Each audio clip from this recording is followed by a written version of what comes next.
Good morning, friends. Well, it's Curtis Robinson here at Conway Toe to Toe and Toe to Toe Firearms and Training, and I wanted to share some revelations about being a savvy business owner. Now, here at Toe to Toe, we do kickboxing and jiu-jitsu, stick and knife fighting, even tai chi on the unarmed side. And of course, we do firearms on the firearms side. So when I'm thinking about what I'm good at, I'm really good at teaching people how to do martial arts, but I run a business here. So I wanted to give you guys a few savvy business owner tips. Now, interestingly enough, I needed some fire extinguishers when I opened the business, so I went to the local company. The company brought them in, they installed them. I paid them for that. I bought the fire extinguishers and I paid for it. Now you guys are thinking, Curtis, so what? How is this going to help us in any way? Stick with me. Being a savvy business owner is a function of understanding what everyone else is doing affecting your business and what you're doing to affect your business. And then how is that working out with your clients and ultimately the bottom line? Being a savvy business owner means that you pay attention to things. You don't just get into a habit and accept that this is just the way it is. So I got a bill from the fire extinguisher company a year or so later after they installed these fire extinguishers, and I looked at the bill today. The bill is for $75 with some sales tax for a total of $81.86. Now, it's not a ton of money. $81.86, for a business owner, most of the time we're just going to, I just need to pay this and just be done with it and get back to life. But I looked at it and I thought, I watched those guys come inside my office. They didn't disturb anybody. They were very nice, very quiet, very professional.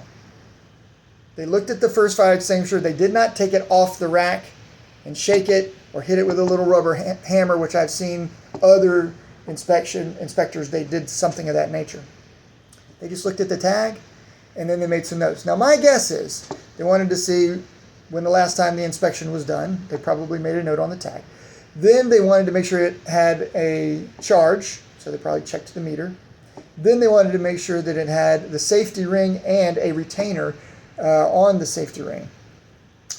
Now again, I'm not really sure what kind of education and training you have to be a fire extinguisher inspector. But the fire extinguishers, for the most part, are good for 10 to 12 years. That's what it says when I did the research. You can do the research on your own and say, okay, how long is a fire extinguisher probably going to be good? It says 10 to 12 years. What did the inspector do at this time? They did nothing. They were in, checked the first one, went and checked the second one, and they were out in 5 minutes. And I made note of this, and I thought to myself, when I get that bill, I'm wondering what that bill's going to be. Well, here we are looking at the bill for a total of $75 for them stopping by today. Now, I went ahead and did the numbers. And see, this is the tip that I want to give you guys. If you're not doing the math, you're probably making just grievous errors in running your business. By the way, also at home, are you doing the math? Are you watching and seeing what you're spending your money on? Let's take a look at this. If they were here for 5 minutes and they just charged me $75, not including tax, I want to figure out how much is that per minute. So I took $75 and I divided by 5. That comes out to $15 per minute. 15, not per hour, guys, $15 per minute. So I thought to myself, boy, that seems like a lot of money. Let's figure out what that is. So I said, you know what? What is the math on that if I'm right? If I did the math right,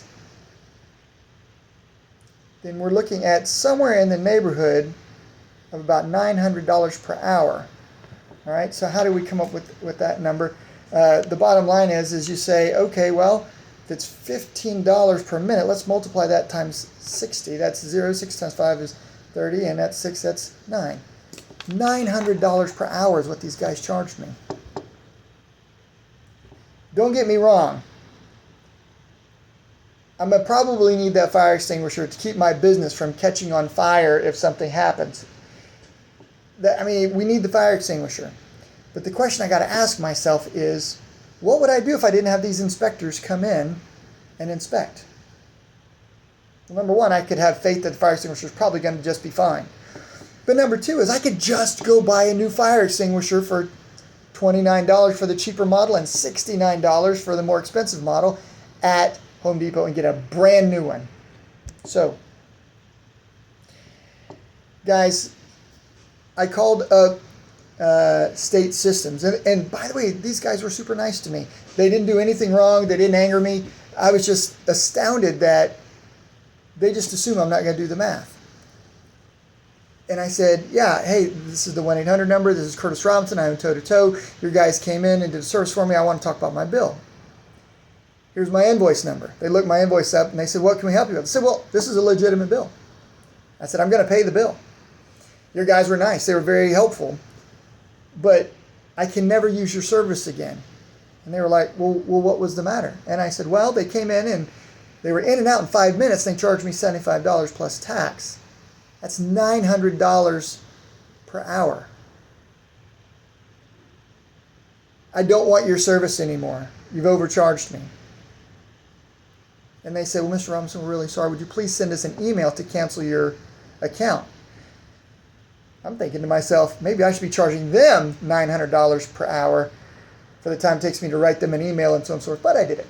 So I sent them an email that basically said, your service technicians were very nice and very quiet, very polite. They came and they were in and out, didn't disrupt my business, which I like. But they were in and out in 5 minutes, and all they did is made a few notes, which tells me that the fire extinguisher didn't need to be serviced or replaced. They just came in and they checked something, and they charged me a huge amount of money for that. I had to type all this up in an email and explain to them that I wanted the fire extinguisher. At first, I thought I really wanted the service. It wasn't a problem with the technicians. They did probably what they were trained to do. But then I realized that there wasn't value. There's not value to the extent that I was charged, and so I'm canceling my service. All right, for all my business owner fans out there, if my good friends and family listen to, but my business owner fans, people that are watching my YouTube channel, what are you doing every day to earn the amazing privilege of having your clients? Are you giving a good service? Does the service do what you say it's going to do? In the end, is it a value that makes sense to them? If at any time you fail some of these things, you're probably going to lose the client. Now here's the interesting thing. If you have a guy like me that calls you and says, hey, look, there's, something I want to talk to you about. And all you say is, yeah, I'll be happy to cancel your service. And you're not willing to negotiate. You're not willing to talk about it and so on and so forth. You're going to lose that client. Then they're going to make a video like this and probably explain to other people why they left and they're no longer needing the service. That could cost you a ripple effect of other clients, which is my intention today. My intention isn't to dog State Systems. Again, if you want a good fire extinguisher, they're going to bring it to you. They're going to install it. They're going to do a good job. If you want them to come and service you, they're going to come in. They're going to be quiet. They're going to not disrupt you. They're going to do a good job. But then you got to decide, is that the value that you really want? And when a guy like me looks at the value, I realize, number one, they have grossly overcharged me.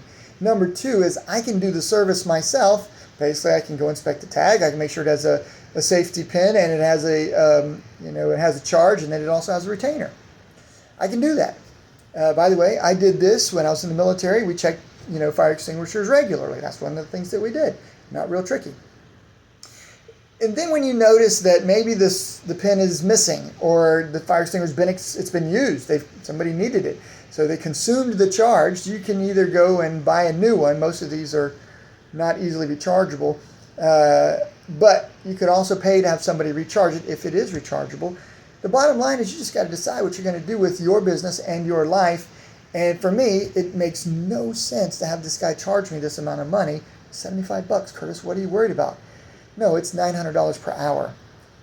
I am grotesquely offended in a way that they think that their service is worth that much money.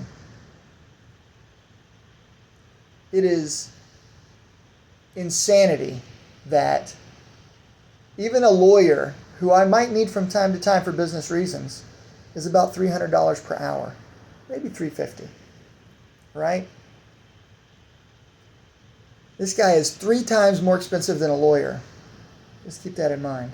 Guys, my name is Curtis Robinson, and if I've helped you to think today, help you to think a little bit about your business, or maybe even your personal income, your personal finances, your personal expenditures, please give me a like and a share, but subscribe to my channel. I'm going to try to put more information out, help people become a little more savvy with their own decision making. Now, on the one hand, keep in mind that if you are providing the right service to the right clients and you're adding value to their life in a way that they want to pay this, then you're doing a great job. But if somebody calls you and questions you, you're not willing to negotiate in any way to explain why are you charging $900 per hour, you're going to lose that client. Keep that in mind. Guys, God bless you. Take care. Do great things in this business world. Know that small business matters. Keep your business local. Be sure to subscribe.